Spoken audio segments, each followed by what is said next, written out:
1993, je suis épouse d'agriculteur et femme au foyer, on va dire, hein, mais épouse d'agriculteur quand même.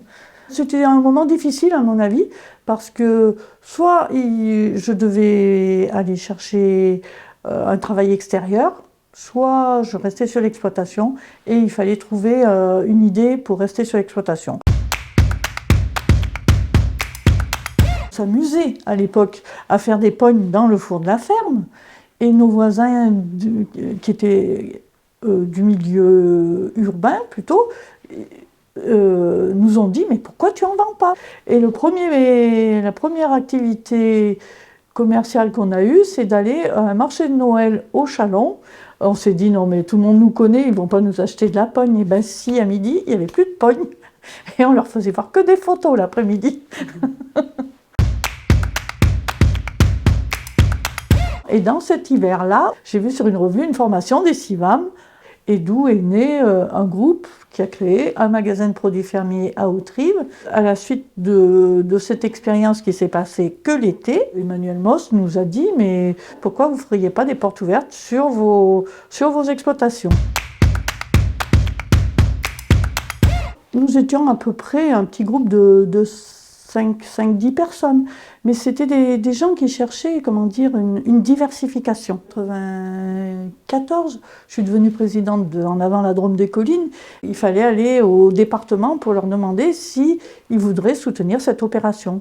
Il y avait quand même notre conseiller général de l'époque, qui était M. Chaléon, et qui a dit il faut soutenir cette opération. Sauf qu'il nous a dit il faut le départementaliser. Donc nous voilà partis, chacun dans le groupe d'En avant, rencontrer des groupes déjà existants, hein, qui étaient dans le Vercors. Il y avait le CIVAM apicole du Vercors, il y avait des groupes déjà qui existaient dans la Gervanne, et il y avait des groupes du côté du Nyoncé. La première année, on a quand même arrivé à mobiliser 80 ou 85 agriculteurs quand même.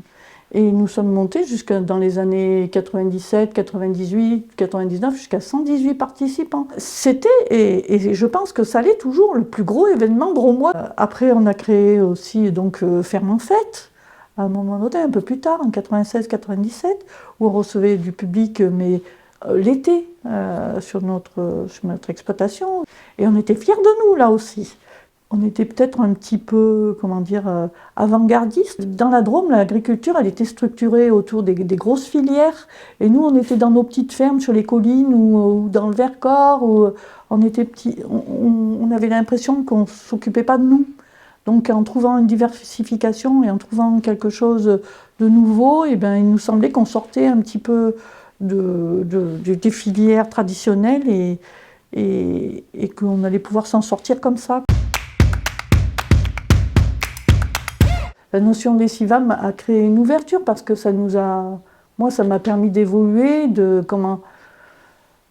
grandir à quelque part, parce que j'étais obligée en étant présidente, on était obligé d'aller contacter les services, tous les services administratifs, être obligé d'aller au salon d'agriculture, alors que je serais peut-être restée sur mon exploitation là à vivoter s'il n'y avait pas eu cette ouverture. Et puis un jour, je suis rentrée sur la liste électorale de mon village. On m'a demandé d'être conseillère municipale. Et là, j'ai tout de suite été adjointe.